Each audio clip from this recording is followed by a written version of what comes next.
Ah, puxa vida. Ó o problema. Bom, vou deixar aqui na tela da afetividade.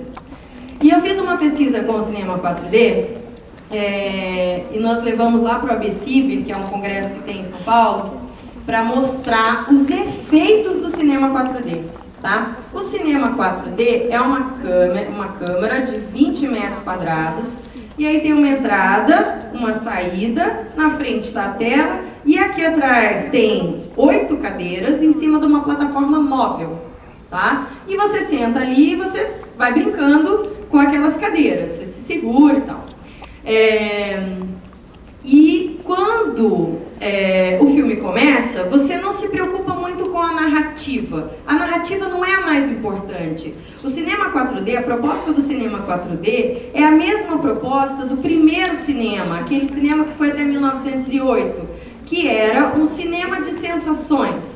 Tá? A proposta do cinema 4D é a mesma. Ela quer provocar sensações. Ele está se lixando para a narrativa. A narrativa desse filme que eu fui ver era super tosca. Era assim, você entrava num carrinho de minério mesmo, de exploração de minério, e ali você encontrava morcego, esqueleto, cobra. Tinha uma hora que você saía da mina e você passava embaixo da cachoeira. Quando você passava embaixo da cachoeira, o que acontecia? Você se molhava. Tá? Então saía todo mundo molhado da sessão. E aí eu vou mostrar para vocês agora o filminho que nós fizemos, que eu fiz lá. E será que vai aparecer bem? Acho que vai. Então vocês vão observar aí a reação. Tem uma tela de 52 polegadas que fica fora do cinema. Então quem está na fila esperando para entrar na sessão está vendo as reações de quem está lá dentro. E vocês vão ver aí uma turma que entrou antes. Eu deixei o som, vocês vão me ver morrendo de rir. A tela vai até tremer aí pra vocês.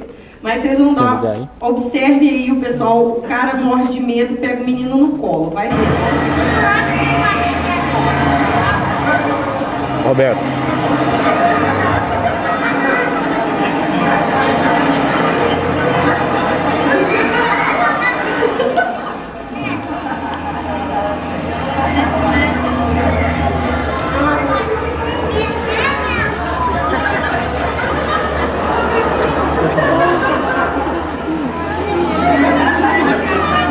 Tem uma vaga.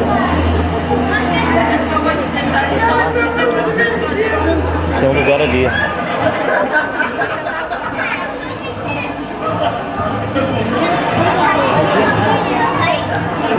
Aí pega o moleque no colo para se proteger.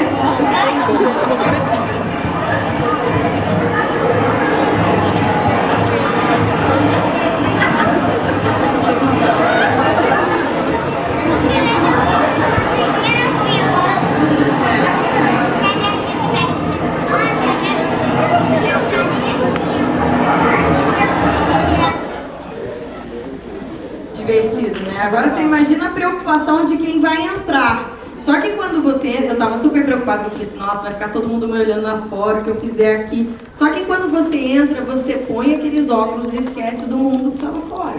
Você entra no filme mesmo, embora a narrativa seja tosca, quando aquelas cadeiras começam a se mexer e é o mesmo movimento que você está vendo na tela, você esquece que a televisão está lá fora. É meio Big Brother, depois de 3 semanas você esquece que tem câmera, né?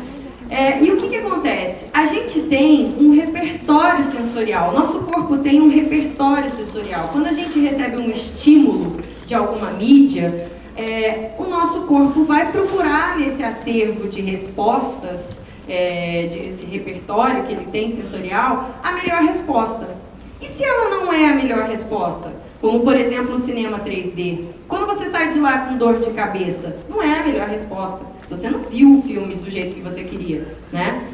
Isso aí, essa tensão, essa busca pela resposta certa, é o que nós chamamos de afetividades. Por isso que eu vim falar de sensorialidades e afetividades. As afetividades, elas são aquilo que passou antes. Elas são essa busca pela resposta certa, do estímulo que você recebe, tá? É essa força que impulsiona o corpo na busca pela resposta certa quando ele recebe um estímulo, tá? E aí eu queria mostrar para vocês agora um vídeo. Na verdade é o seguinte, Não toca aí. Isso aí é uma coisa que está acabando. Quando a gente fala de sensorialidades e afetividades, nós estamos falando de uma era de envolvimento tátil, onde o não toca aí não cabe mais, tá? Quando a gente vai nos museus hoje em dia, não é totalmente diferente de quando a gente ia aos museus quando a gente era criança? Antes a gente falava assim, não toca aí! A gente foi martelado desde a Idade Média, todo mundo vem falando pra gente, ou vinha falando até as mídias digitais, que a gente não podia tocar as coisas. E isso está indo por água abaixo com essas novas tecnologias. A gente tem que tocar todas as coisas, pela primeira vez na história.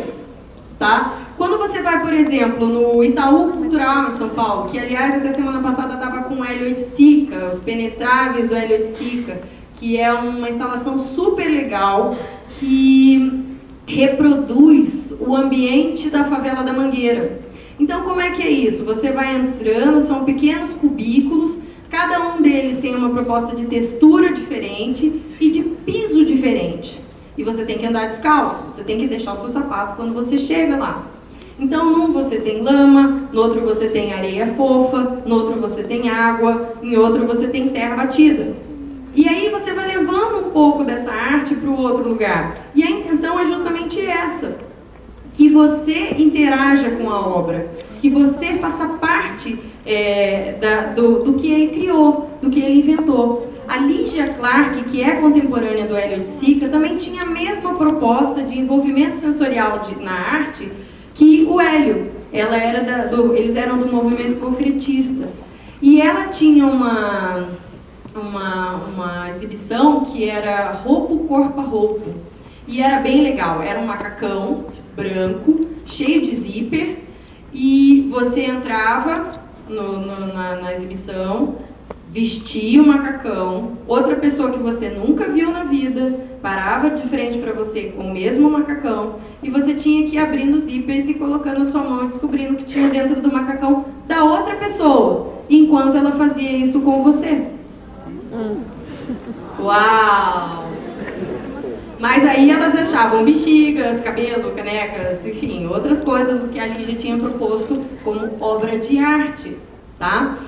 E aí você vai, por exemplo, no Itaú Cultural, que eu falei agora, você tem que, para você entender ou para você ver, apenas ver a arte, você tem que brincar com ela, você tem que interagir. Acabou essa coisa do não toca aí e acabou essa coisa de você só ficar lá olhando e não participar.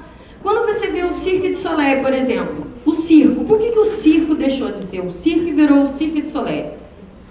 Porque a proposta de envolvimento é muito maior. Você tem um carrossel de sentidos quando você entra naquele treco.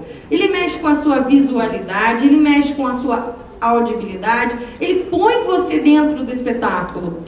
É uma verdadeira imersão, uma proposta radical de envolvimento dos sentidos, e a gente chama lá no nosso grupo de tridimensionalização dos sentidos, que é uma coisa que só existia lá na cultura oral, há 10 mil anos. Tá? É uma proposição totalmente nova. Lá no Rio teve uma experiência super bacana nas discotecas agora no verão, que foi o Silent Club. Então você chega na boate e não tem nenhum som. Como faz? Você chega na boate, recebe um headphone, e aí tem 3 DJs lá dentro tocando. E aí você fica chaveando lá para você escolher o que você vai querer ouvir. E aí imagina, eu tô aqui dançando rock, você tá aí dançando house, e aquele lá tá dançando um rap. E se você tirar o fone de ouvido, tá cada um cantando uma música diferente. Olha que proposta maluca. Mas é muito legal. Em todos os sentidos é legal. Se você quiser fazer uma ligação no meio da boate, você consegue.